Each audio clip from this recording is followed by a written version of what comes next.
All right, ready, steady, go.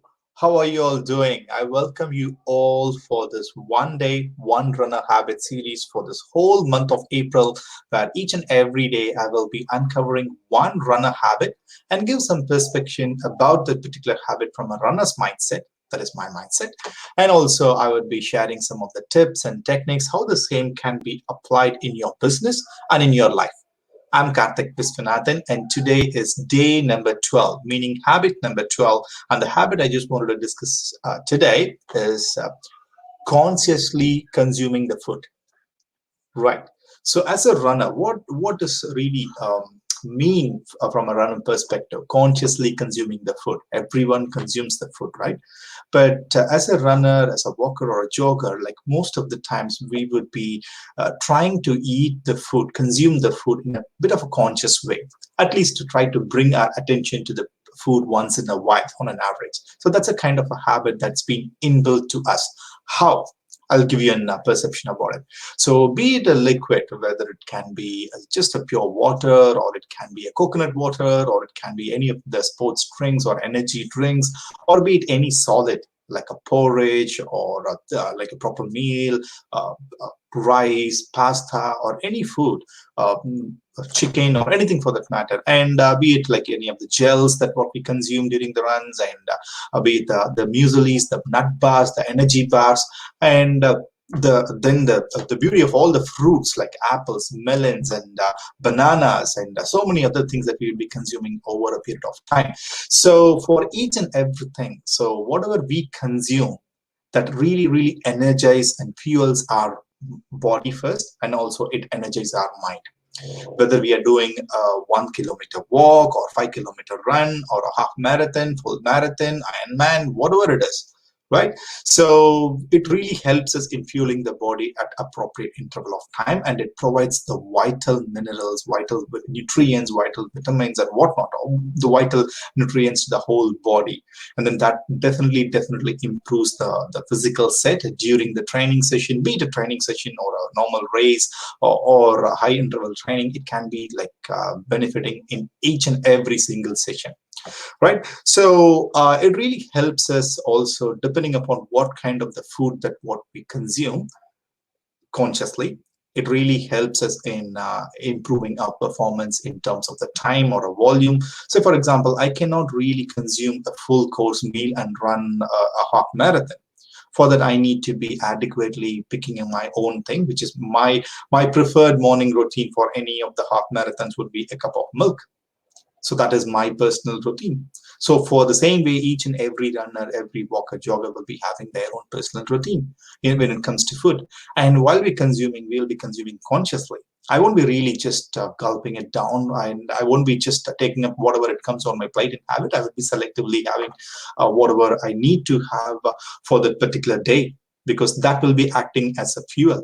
So that's why I'm saying, like, we consciously pick that particular food and then we consciously consume the food, right? And my personal take, like for my own physical system, I'm just trying to include caffeine just before the race or anything. Certain many of my friends would be really going for caffeine. Some people will stay away from caffeine. So as I said, that is purely a conscious decision. To give an example, like how the runners would be just really treating the food, and also the time, the nights leading towards a big race, a full marathon or a half marathon, we will be doing a carbo loading in terms of consuming some rice. My personal take is rice. But people generally would be taking some pasta. So those kind of things. And during the race, I would be consuming banana. So, and after the race, I would be trying to consume as much as possible, melons as much as possible. And those kind of things, like hydrate well with water, and also with liquid containing more salts, so that will be compensating whatever the minerals and the salts that what our body has to let it during the training session or a race.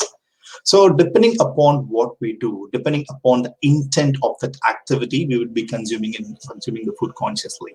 As I said, depending on whether it can be a matter of covering a long distance, or it can be a matter of increasing our speed, or it can be the matter of doing a cross training, or it can be a session where the high intensity interval training. So whatever the intention of that particular session, we would be consuming the food accordingly. So not only just before the particular training, but also during the training and after the training. So I'm not talking here about any of the diets. I'm talking here about the habit of people consciously consuming the food, right? So that's what I classify as a habit, which will be going for a long way. That will be spilling outside the current running trainings or running episodes. It will be spilling to the runner's life as such.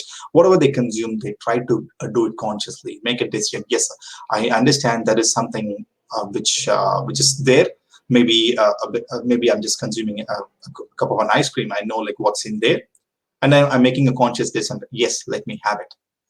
That's the habit I'm trying to explain it to you all, right? So because we do it because we want that particular performance to be there for with us for each and every session. So because as I always say, we compare ourselves from yesterday. We compete with the person, the self from yesterday. So for that, like in order for me to just improve, I need to improve this 1% improvement with my food by consciously taking will definitely take me for a long way. All right, so that's what consuming the food consciously means from my perspective.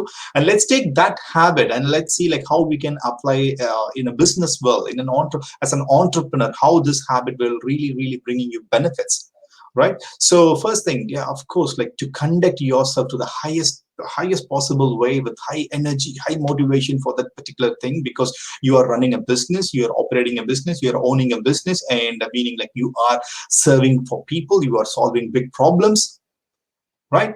So in that way, like food is super essential to you as an entrepreneur. And most of the times we would be just saying that like, we are super busy, we would be consuming uh, food unconsciously by saying that we are super busy, I don't have time, right? I have given those excuses. But if you look closely, these are all the things which fuels up. And especially in an entrepreneurial world, this fuels our mindset as well. Mindset and also like the physical set. So the first and foremost is like never skip any of the meals, whether it is a breakfast or especially the breakfast. Never skip your breakfast. That's what I feel, because that's when like you would be charging yourself up very well. And once you set your morning well, then you can really tackle your the whole day very well, right? So a couple of just some tips like how you can really start consuming your food consciously. First thing first, like from a lipid perspective, I personally keep whenever I'm just feeling like if it is going to be a bit tied up or long day, I try to keep some visual cues or alarms for my water intake, water alarms. Let's make use of the technology or even the cues, like saying that maybe like a couple of reminders here and there. Just say the consume water on a periodic basis for the whole day, right? And also I try to just avoid any meetings. I try to not to schedule any meetings during the breakfast time or a lunch time or a dinner time. So as a solo entrepreneur or as a team, as a entrepreneur with a small team or a big team or team of any size, it is up to you to set the standards. When you are setting the standards as an owner, as a leader, then the whole team would be really following that one, because that is an essential one too. Once you start avoiding these meetings, once you start intentionally setting the tone, saying that maybe like from 12 to 12:30, there is no meeting going to happen. So even if you might be in a direct customer facing thing, so you can just really set up things to gradually saying that your team members will be totally detaching from their work and then consciously having their meal from 12 to 12:30 or 12:30 to 1 or 1 to 1:30, whatever it works for your team. You get the concept, right? So that's what I'm trying to just emphasize here. Just schedule no meetings during that predefined meal times. And certain cases, I can hear you, I can feel you. Certain cases like where you have to have those kind of meetings over lunch, over breakfast, over dinner. Yeah, I do get that. So during those times, like what one special tip is like, just see what's there on your plate.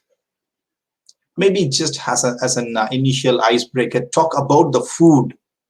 By doing so, for a couple of benefits. From a physical point, yes, you are consciously making a decision or consciously observing what you're consuming.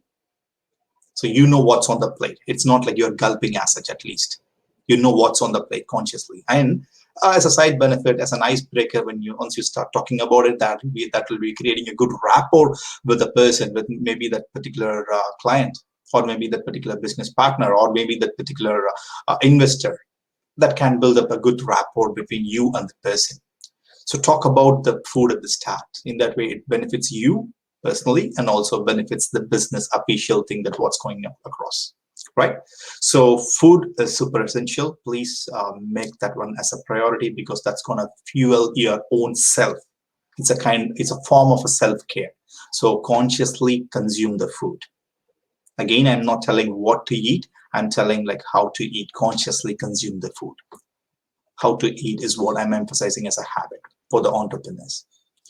Right. So let's take that habit of consciously consuming the food, and then let's apply in our life, whether it is from a health perspective, or creating the wealth perspective, or a relationship perspective. So, like most of the times, like we will be having so many different commitments across your own life cycle, depending upon what kind of a role you are playing: a busy mom, a busy dad, a grandparent, uncle, cousin, friend, son, daughter, anyone, right? Yeah. So in that way, like what I can recommend you all is like, just take a moment before you start having your first spoon or first hand, whatever it is, first bite. Take Before taking that first bite, pass it. Just pass a little, just microsecond, couple of seconds there, and think and see what's there on the plate. And my personal thing is, I always try to, whenever possible, try to thank for the people behind that particular food, who made that one possible, so that like I'm getting the food on my plate.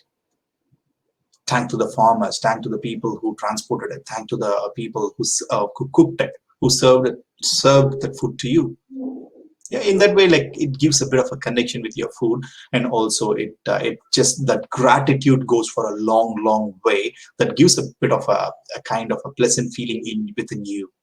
So consciously consuming the food, just by the thought of looking at the food, thanking for the people behind it, and start observing what's on the plate by itself, would really help you to just go into the habit of, and pick up that habit and adopt that habit of consciously consuming it. So this is the first break.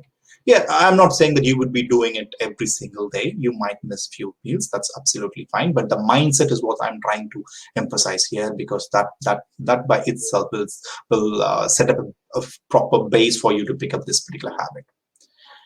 Yeah, and so in that way, like you can really start looking and connecting with the food. Yeah. So, and if you are eating alone for some reason on that particular day, just ask yourself like how the particular food, whatever you're consuming, is going to make your day better. Just ask yourself.